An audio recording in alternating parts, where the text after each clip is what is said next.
Assalamualaikum warahmatullahi wabarakatuh. Kenalkan, nama saya Siti Subaika dengan NIK 85662313. Saya akan membuat video untuk memenuhi tugas kuliah ilmu dengan dosen pembimbing Aris Yonto. Semuanya, hari ini kita akan bahas sesuatu yang sering disebut dengan fondasi dari semua ilmu pengetahuan, yaitu filsafat ilmu. 3 pilar utamanya yaitu ontologi, epistemologi, dan aksiologi. Banyak orang yang mikir cuma teori abstrak buat filsafat ilmu doang. Padahal kalau kita paham ketiganya, kita jadi tahu apa yang kita pelajari, bagaimana cara kita dapat ilmunya, dan untuk apa kita pakai ilmu itu dalam kehidupan nyata. Yuk kita kupas satu persatu. Yang pertama ada onotologi. Onotologi itu apa yang ada atau apa yang kita kaji. Pertama-tama onotologi. Kata ini berasal dari bahasa Yunani, ontos artinya yang ada dan logos artinya ilmu. Jadi onotologi kalinya itu bertanya, apa sih yang menjadi objek kajian ilmu? Atau lebih dalam lagi, apa hakikat realistis yang sedang kita teliti? Contoh gampang nih, kalau kamu belajar biologi, objeknya itu makhluk hidup. Kalau kamu belajar sosiologi, objeknya masyarakat dan interaksi sosial. Kalau kamu belajar psikologi, artinya perilaku dan proses mental manusia. Tapi onotologi nggak cuma soal apa, tapi juga bagaimana sifat dasar dari objek itu. Misalnya, apakah manusia itu bebas memilih atau sudah ditentukan oleh genetik dan lingkungan? Itu pertanyaan ontologisnya. Jadi, sebelum kita masuk ke metode penelitian dan aplikasi ilmu, kita harus terlebih dulu sepakati apa yang sedang kita bicarakan. Kalau objeknya beda, ya caranya juga beda. Atau lebih mudahnya, kita itu ibaratkan ontologi itu kalau kita lagi berada di sebuah restoran, kita mau makan itu, ontologi itu seperti menu di restoran itu atau menunya apa seperti itu. Kalau lagi main game, ontologi itu ibarat kayak musuhnya siapa. Nah, musuhnya siapa itu kalau lagi main game. Nah, setelah kita tahu apa yang dikaji, langkah berikutnya yaitu epistemologi. Epistemologi itu bagaimana caranya atau bagaimana cara kita mendapatkan pengetahuan tentang itu. Nah, inilah ranah dari epistemologi. Epistemologi itu kayak manual book buat dapetin ilmu. Dia jawab pertanyaan-pertanyaan seperti apakah ilmu itu didapat lewat pengamatan langsung, atau lewat logika dan akal, atau mungkin lewat misi dan wahyu, intuisi dan wahyu. Dan yang paling penting, bagaimana kita tahu bahwa suatu pengetahuan itu benar. Contohnya, di sains atau di alam, kita pakai metode ilmiah. Ada observasi, eksperimen, hipotesis, dan verifikasi. Kalau di filsafat, kita pakai analisis konsep, argumen logis, dan dialektika.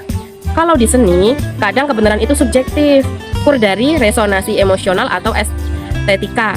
Yang menarik nih, epistemologi juga mempertanyakan apa kebenaran itu absolut atau relatif menggunakan konteks.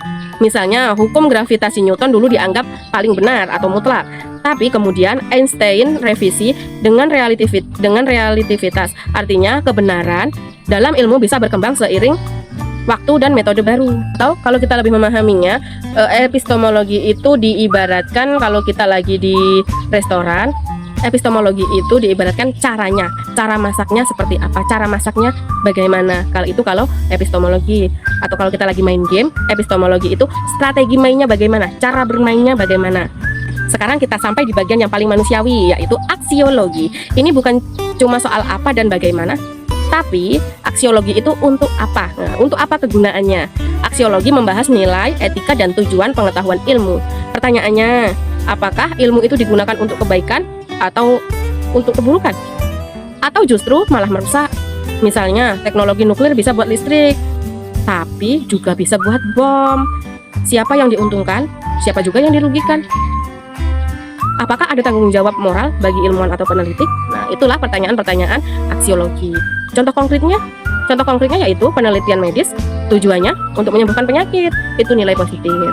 Tapi kalau penelitian itu dilakukan tanpa persetujuan subjek, atau hasilnya dijual mahal dan hanya orang kaya yang dapat mengaksesnya atau membelinya, maka ada masalah etika. Itu dampak atau nilai negatifnya. Aksiologi mengingatkan kita bahwa ilmu itu netral, tapi penggunaannya tidak netral. Kita sebagai pelaku ilmu punya tanggung jawab untuk memastikan ilmu itu dipakai secara bijaksana, adil, dan beretika. Tapi kalau untuk aksiologi, kalau di restoran itu, apakah masakannya itu halal atau tidak, sehat atau tidak? Kalau lagi main game, aksiologi itu diibaratkan dengan buat apa sih untuk main game? Buat apa sih kita main game? buat senang-senang atau buat judi. Nah, itu untuk aksiologi. Ontologi sudah, epistemologi sudah, aksiologi sudah. Sekarang keterkaitan ketiganya, fondasi utama filsafat ilmu tadi. Nah, sekarang mari kita lihat hubungan ketiganya. Mereka nggak berdiri sendiri loh, mereka saling terikat atau terkait erat. Seperti kita ibaratkan meja punya 3 kaki. Kalau kaki satunya patah, maka meja itu akan roboh, tidak dapat berdiri dengan tegak, tidak dapat berdiri lagi. Itulah yang diibaratkan dengan 3 pilar utama filsafat ilmu. Ontologi menentukan apa yang ingin kita ketahui. Ini fondasi awal ya. Epistemologi memberitahu cara kita mengetahuinya. Ini alatnya. Aksiologi mengarahkan tujuan pengetahuan ilmu itu. Ini kompas moralnya. Kalau contoh integrasinya, nah ini contoh integrasi ya. Kalau kamu melihat dampak medsos pada remaja, untuk ontologinya, objeknya adalah perilaku remaja dan algoritma medsos. Kalau epistemologi, kamu pakai survei, wawancara, analisis, dan statistik. Kalau aksiologi, hasil penelitianmu harus digunakan untuk membuat kebijakan perlindungan anak, bukan untuk manipulasi iklan dan eksploitasi data. Tanpa ontologi, kita nggak tahu apa yang diteliti. Tanpa epistemologi, kita nggak tahu caranya. Tanpa aksiologi, kita nggak tahu kapan menelitinya. Dan bisa-bisa ilmu itu malah jadi senjata. Nah, sudah selesai pembahasan kita tadi, 3 pilar utama filsafat ilmu dan keterkaitannya. Jadi kesimpulannya, filsafat ilmu itu bukan cuma teori kosong. Ia adalah peta navigasi bagi siapapun yang ingin memahami dunia secara mendalam. Baik kamu seorang peneliti, baik kamu seorang guru, baik kamu seorang dokter, baik kamu seorang seniman, bahkan baik kamu seorang aktivis.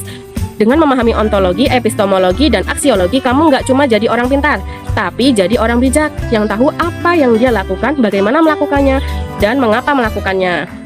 Terima kasih sudah menonton. Jangan lupa like, subscribe, dan komen di bawah. Menurut kamu, mana dari ketiga pilar ini yang paling sering dilupakan dalam pendidikan kita hari ini? Sampai jumpa di video selanjutnya next time. Bye-bye.